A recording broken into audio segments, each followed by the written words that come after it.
President Biden doubling down on support for Israel and condemning anti-Semitism. That's despite his opposition to Israel's Rafah operation and political pressure from young voters. Joining us now live is NTD's White House correspondent Iris Tao.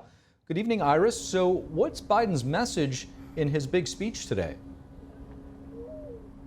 Good evening to you, Steve. It's perhaps one of President Biden's strongest condemnations regarding what he called ferocious scourge of anti-Semitism in the U.S. Speaking inside the U.S. Capitol during a Holocaust remembrance ceremony, and President Biden called out those who he said seem to have forgotten what happened on October 7th. Watch.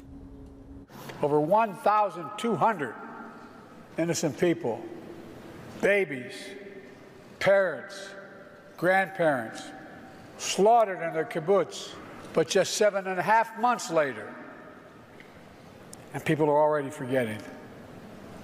They're already forgetting. And to counter anti-Semitism on college campuses, the Biden administration on Tuesday sent out a letter to every college in the nation, giving them examples of anti-Semitism that could lead to federal investigations. And President Biden speaking about the protests on Tuesday, again reiterating the right to free speech while also noting where protesters have crossed the line. Watch. To protest peacefully and make our voices heard. I understand that's America. But there is no place on any campus in America, any place in America, for anti-Semitism or hate speech or threats of violence of any kind. And President Biden says his support for Israel remains ironclad even when they disagree. And that is referring to Israel's Rafah operation, which Biden told Netanyahu over the phone on Monday that he opposes. Steve.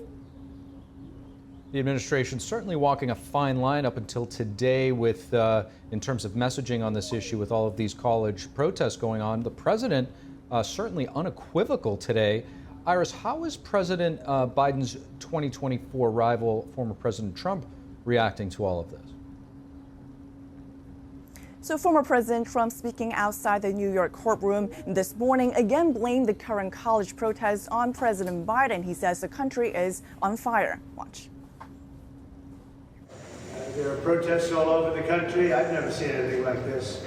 Many graduation ceremonies are being canceled. They're canceled, as you know, in Colombia. They're canceling a lot of them. And we have a president that just refuses to talk because he can't talk. You know that. And President Biden's campaign, meanwhile, says that former President Trump does not stand against anti-Semitism, while President Biden does. Steve. NTD's Iris Tao, great reporting from the North Lawn of the White House. Thank you, Iris. House Speaker Mike Johnson today calling for all cases against former President Trump to be dropped. Johnson also rejecting allegations that he was negotiating with Congresswoman Marjorie Taylor Greene to fend off her motion to oust him as Speaker. Our Washington correspondent Luis Martinez has the details. During this Tuesday weekly House Republican press conference, Speaker of the House Mike Johnson called the criminal cases against President Donald Trump a, quote, borderline criminal conspiracy. Speaker Mike Johnson also highlighted how the weaponization of the justice system is the main threat to the American Republic. Lawfare. They're using our judicial system to go after political opponents. The most obvious example of that, and I think the most egregious one in history, is what is being done to Donald Trump right now. And these cases are a coordinated political attack. Plain and simple, they are a clear attempt to keep Donald Trump in the courtroom and off the campaign trail. That's what this is.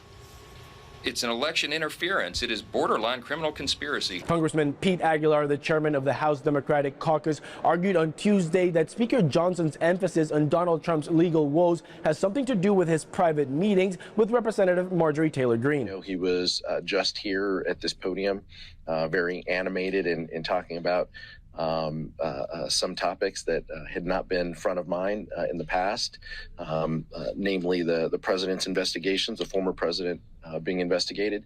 So I'm sure that's part of the mix of what Marjorie Taylor Greene wants to see out of her speaker. Speaker of the House Mike Johnson rejected allegations that he was negotiating with Representative Marjorie Taylor Greene in order to fend off a motion to vacate the speakership. Instead, the speaker insisted that meeting with House Republican members is part of his leadership style. Reporting from Washington, D.C., Luis Eduardo Martinez, NTD News. Scott Erikson served as Chief of Staff for the Secretary of Homeland Security. He's with us now to discuss those anti-Israel protests popping up across the nation. Scott Erikson, thank you so much for joining. Good to be with you. Scott, we're seeing protests starting to spring up all across the country, college campuses. I want to get your thoughts first, though. Last night, there was the Met Gala in New York City, where things seem to, take a little bit of a turn. How do you assess the New York City Police Department's handling of these protests? Look, anytime you want bad behavior, criminal behavior to stop, you have to address it immediately. And I think that is not just with respect to the Met, but anywhere else. If bad behavior starts to spring up, you have to stop it before it becomes even worse. And in many cases, with respect to these protests, becoming violent. And so I think that was nobody had the appetite politically yesterday to see the Met Gala turned into a melee. And I think that is why you saw what you saw last night. The New York City Police, they seem to have this zero tolerance policy for anything that is illegal, which I think is a great thing. So they can't be everywhere at once. It seems like this protest kind of migrated to Central Park, where they started to vandalize statues and light things on fire. Is there a concern that there's an anarchist element and potentially even political forces similar to what we saw back in the BLM riots? Sure, absolutely. I mean, I think a lot of these folks are among the sort of serial social agitator crowd who move from cause to cause with the sole purpose of being to create social and civil unrest, and sometimes that descends into violence. So whether it's Black Lives Matter protests or the Antifa anarchist protests of 2020, or now with the Middle East conflict, pro-Palestinian protests, they're all sort of one and the same in some underlying respects. So, Scott, with regard to this activism that we're seeing on college campuses, pro-Israel, pro-Palestine groups, how do you see these demonstrations impacting not just campus dynamics, but the broader societal discourse? Well, I think the longer that this goes on, the longer it's unattended to, the worse that these become, the more violent, the more dysfunctional these protests become, or they descend into more than just a protest. I think the more the general public sees it, becomes aware of it, and becomes aware of just how little their local leaders are doing to address these things. And hopefully that enrages them, because it should. It should make every American citizen mad when they see what's going on, this sort of rampant criminality that is not being addressed, whether you have a child in the university or not, or have any connections to the university. We can't allow this to happen, whether on the university or elsewhere in our society. We are a nation of laws, and the rule of law needs to be adhered to. And in this case, and in many cases around the country, it's not. And Scott, so many of these protests kind of take on a life of their own. There's a different dynamic to each one. We saw what happened in Michigan, where the commencement went on, but protesters did, make their way in there. Columbia calling it off. The administration there, the administrators calling in the police to remove the encampment. There's a situation here in Washington, D.C. at George Washington University where you see a disconnect. The mayor saying that she's not going to help disperse these groups, but yet the administrators there are saying that they want it to happen.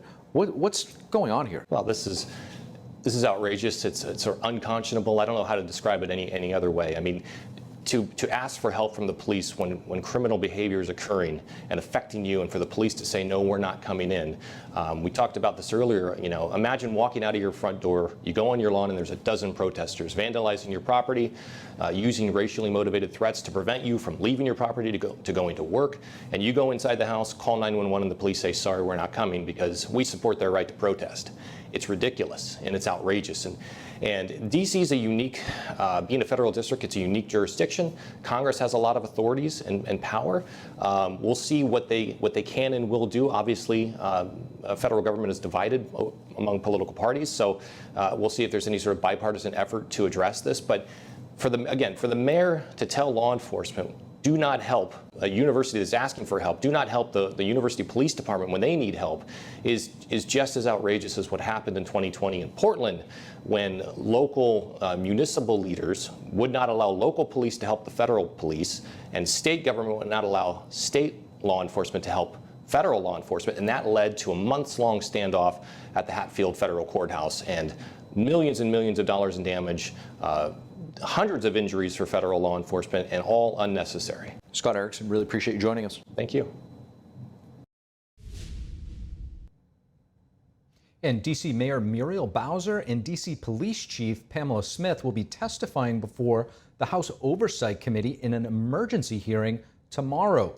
Committee Chairman James Comer calling the hearing to investigate the city's response to the anti-Semitic protests erupting at George Washington University. Thank you for watching the Capitol Report. If you want to see our full broadcast, check us out at epochtv.com.